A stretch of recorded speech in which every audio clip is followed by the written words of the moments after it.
Imagine this. A brilliant ancient philosopher, revered for his logic, his smarts. Right. But he didn't exactly start out in some quiet library. No, apparently he got his early lessons running these grueling distance races. Hmm. And then right at the end of his life, there's this incredible story that he might have actually died laughing. Died laughing. Wow. Quite the range, wouldn't you say? Yeah. Let's unpack this a bit. Yeah, definitely. Today, we're doing a deep dive into Chrysippus. He was the third leader of the Stoic school. Okay. Born way back in Soli, Cilicia, that's modern-day southern Turkey. And our main source here, Ryan Holiday's Lives of Stoics, it really paints this vivid picture, of a man forged by some serious adversity, intense athletic competition, and these really fierce intellectual battles. He was undeniably a fighter. A fighter. And honestly, at that point in history, the Stoic school absolutely needed one. So the usual image we have of a Stoic, it can sometimes be a bit reserved, maybe even aloof. Yeah, that's a common perception. But Chrysippus, the central figure we're digging into today, he sounds like he defies that in some, well, pretty surprising ways. You called him a fighter. What did that actually mean for him? And how did that side of him shape Stoicism, taking it from this, fledgling idea into the powerhouse it became? Well, his early life, it seems, introduced him to running. And that experience really profoundly impacted him. Okay, running. Yeah, and ancient endurance running, like the Dolichos. Yeah. It wasn't just a race. It was brutal. How so? This was like a 3-mile event, roughly 24 lengths of the stadium, almost like doing wind sprints over and over again, punishing. It was as much a battle against yourself, against your own limits, as it was against the other runners. Yeah, you can easily imagine that physical grind. Did Chrysippus himself ever, explicitly connect pushing through that pain in the race to the kind of mental discipline Stoicism demands? Oh, absolutely. Because that constant internal fight, telling yourself not to stop, that really builds a certain mindset, doesn't it? It really does. That struggle was his philosophy in motion, in a way. He even drew a very direct ethical lesson from competition, something he later called his no-shoving model. He basically said, look, runners in a race ought to compete and strive to win as hard as they can. Makes sense. But, and this is the key part, by no means should they trip their competitors or give them a shove. Okay. So compete hard, but fairly. Exactly. And then he connects it to life. So too in life, it is not wrong to seek after the things useful in life, but to do so while depriving someone else is not just.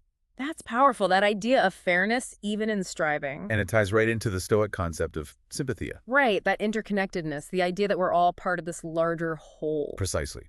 That shared humanity binding us, even when we're competing. It's fascinating, too, that his path to philosophy, a bit like Zeno's, actually, was kicked off by this huge upheaval. Yeah, a major disruption.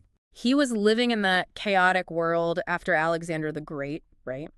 And his family, they had significant property, but it got confiscated by one of Alexander's generals. That's right. Lost it all. So this massive personal loss became, as the source puts it, kind of a piece of good fortune. Strange way to think about it, but yeah. Because it literally drove him towards philosophy, and specifically to Athens. And Athens back then, it was a real melting pot. It wasn't just attracting the, best and brightest thinkers. No. It was also drawing in the disenfranchised, the bankrupt, and the lost. People looking for answers, maybe a new start. So Chrysippus, having lost everything, he kind of fit right in. He fit perfectly into that mix. He shows up around 17, 18 years old. By then, Zeno and Cleanthes, they'd already established the Stoic school pretty firmly. And his name, Chrysippus, it means golden horse, right? Which is interesting because It adds another layer, doesn't it? Because apparently he was quite slight in stature. There's that story about his statue being so small it was hidden by a horse statue next to it. Leading to the pun, yeah, that he was horse-hidden, despite the name. But despite that physical slightness, he clearly brought this incredible intellectual energy. His statue had this really significant inscription. It did. Very telling. Aristocraon dedicates this to his uncle Chrysippus, the cleaver to the Academy's knots. The cleaver to the Academy's knots. Quite a title. It really is. So what knots are we talking about here? What were the big philosophical tangles in Athens at that time that needed someone with such a sharp mind? Well, you had all these philosophical schools in Athens, the Epicureans, the Platonists in the Academy, the Aristotelians. All vying for influence. Exactly. Battling fiercely, almost like rival religions, you could say. And Stoicism was gaining ground, getting popular. which made it a target. Absolutely. It became a major target for critics. And Cleanthes, who was leading the Stoa before Chrysippus, he'd been a bit more passive in responding to attacks. Not really fighting back. Not aggressively enough, anyway. And that just wasn't cutting it for this school that was on the rise, but still, kind of finding its feet. Fledgling, really. So Chrysippus steps into this role. It sounds incredibly challenging, maybe even thankless, but completely essential. Totally essential. He had to shore up their theories, define the doctrines clearly, iron out contradictions, even in what Zeno and Cleanthes themselves had written. Yes, even within the founder's work. He had to systematize it, defend it, and he was ready for any challenge. Like when Aristo published a work called Against Cleanthes, Chrysippus fired back with a reply. Took him on directly. Directly. If anyone tried to nitpick Cleanthes' ideas, Chrysippus would jump right in, ready to debate, ready to defend. It sounds like he really cleared the path, intellectually speaking, for Stoicism to properly flourish. He really did. Much later, the Roman writer Cicero observed something interesting about another Stoic, Heraclius, who was controversial. What was that? Cicero basically said, no one has directly disputed him since Chrysippus. Wow. So Chrysippus effectively settled the matter. He had that kind of intellectual authority. He just settled things.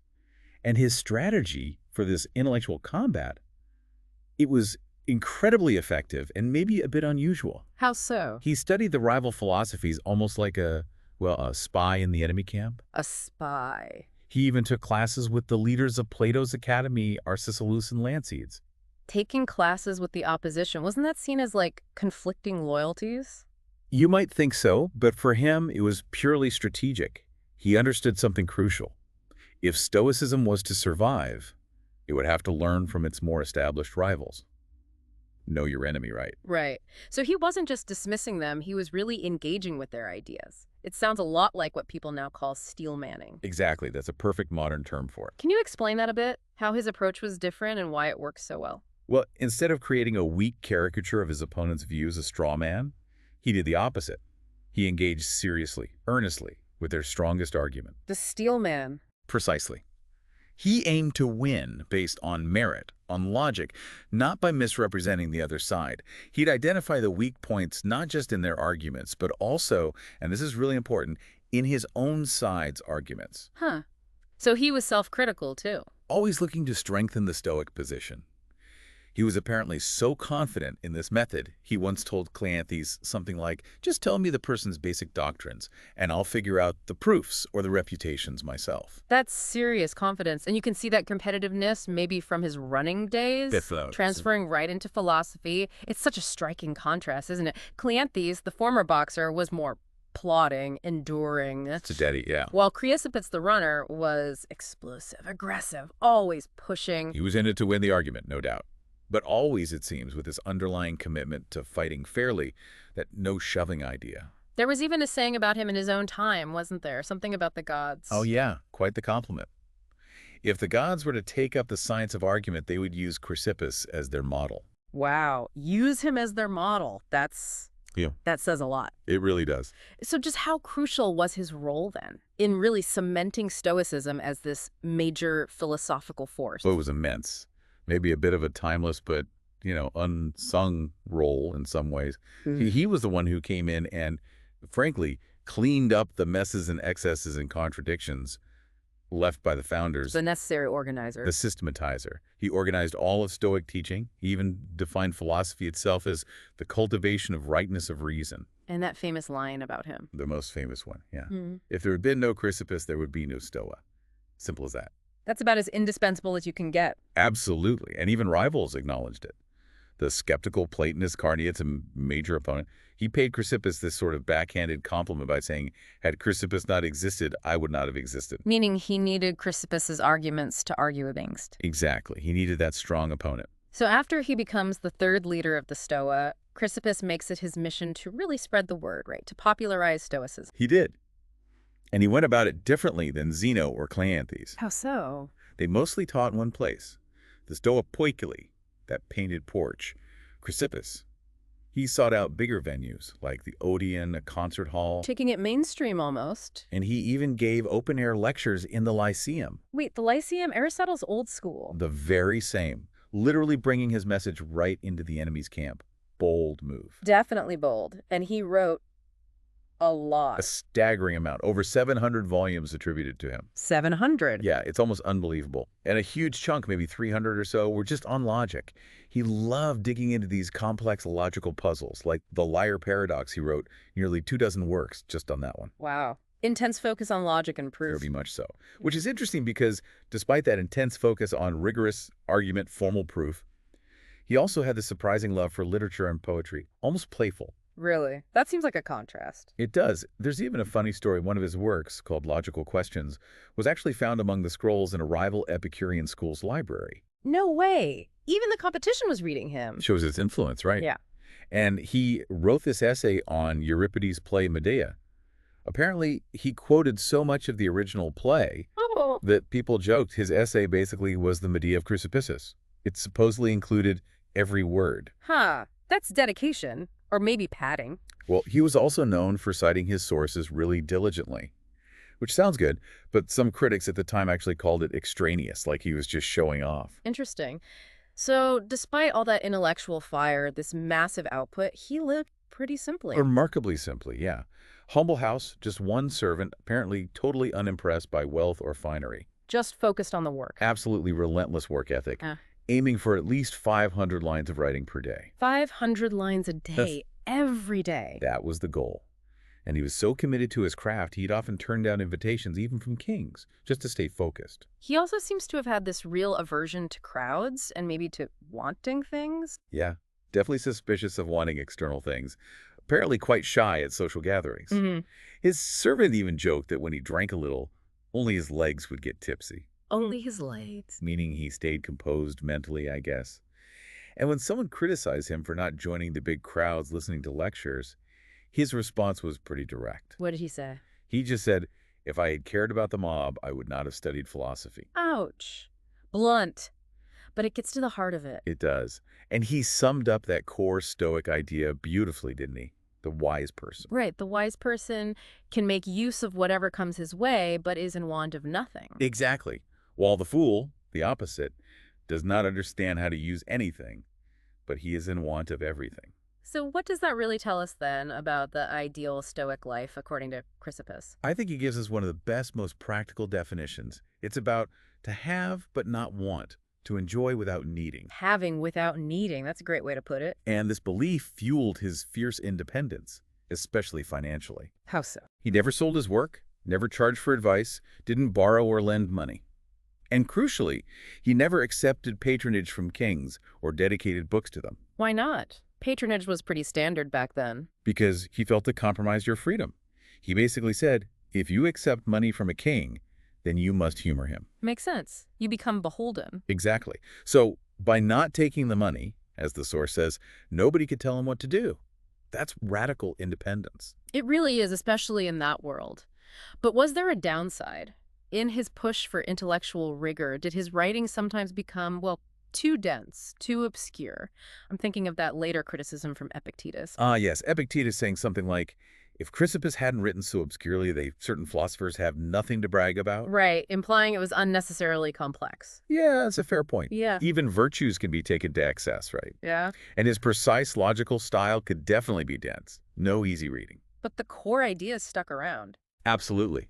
His insights endured. They really formed the bedrock for so much later Stoic thought. But, despite this intense intellectual focus, he also had this softer side. Oh. He was apparently a loving family man. He took in his sister's sons, Aristocreon and Philocrates, raised them. He even dedicated many of his books to Aristocreon. The one who dedicated the statue, right? The very same. Yeah. But even here, his competitive streak kind of peeked through. How? In family life? Well, the story goes that a mother asked him who she should entrust her son's education to. Okay, a reasonable question. His answer. Basically, there was no better teacher than himself. Because if there were a better teacher, he'd be studying with them. Huh. Still competitive, even as Uncle Chrysippus. Never turned it off, it seems. So we've talked about his big ethical ideas, that no shoving model from running. Right, sportsmanship applied to life. And sympathia, that fundamental connection between all people, even rivals. It is kind of ironic, isn't it, that the early Stoics, with all their internal debates and rivalries with other schools, didn't always seem to perfectly embody that interconnectedness. It is a bit ironic, yeah. Yeah, Imagine the philosophical squabbles they might have avoided if they'd fully embraced that shared humanity in their own arguments. true. Okay, so let's get to his farewell. He lived a long life, 73. Pretty good for that era. And there are two different stories about how he died. Two accounts, yes. The first one is, well, pretty mundane, really. Okay, give us the boring one first. Apparently, he drank some undiluted sweet wine, which is maybe not the best idea, felt dizzy, and then died 5 days later. Anticlimactic, maybe? A bit, yeah. But the other version, this is where it gets really interesting, and it kind of blows up that stereotype of the grim, joyless Stoic. Okay, I'm ready. The tantalizing version. The story goes like this. Chrysippus is sitting on his porch one day. A donkey wanders into his garden. A random donkey. Just a lonely donkey. And it starts munching on the figs growing there. Hi. Chrysippus sees this donkey just helping itself to his figs, and for some reason he finds it utterly, uncontrollably hilarious. He just starts laughing. Laughing at a donkey eating figs. Roaring with laughter. Yeah. Then he calls out to the donkey's owner, apparently nearby, and jokes, "Give the ass some pure wine to wash down the figs." He made a joke. Mid-laughter. And then, completely overcome with mirth, just laughed even harder and harder until he literally laughed himself to death. No way. He actually died laughing at a donkey. That's the more memorable story, anyway. What a way to go. It really does show a different side, doesn't it? This incredibly serious, rigorous thinker finding such profound, pure joy in something so simple and absurd, it makes him seem much more human. Absolutely. So when you think about Chrysippus' story, what does it offer you, the listener, today, beyond just the history? Yeah, what's the takeaway? Well, I think it's partly a blueprint for intellectual integrity, maybe. This idea of engaging with opposing views so deeply, so honestly, that you could argue them yourself, not to give in, but to make your own position stronger. That steel manning idea again. Exactly. And that's such a powerful lesson for navigating any kind of disagreement or difficult conversation we might have today, isn't it? It really is a profound model. So for you listening, maybe consider this figure. Someone whose very existence was seen as essential for Stoicism itself. The indispensable man. Who disciplined his body through running, his mind through relentless debate. Yet who might have found his final moment not in quiet contemplation, but in pure, unadulterated joy. That surprising duality. What does that tell us about the true breadth, the real depth of a genuinely philosophical life, and maybe about the unexpected places we might stumble upon wisdom or even just a good laugh?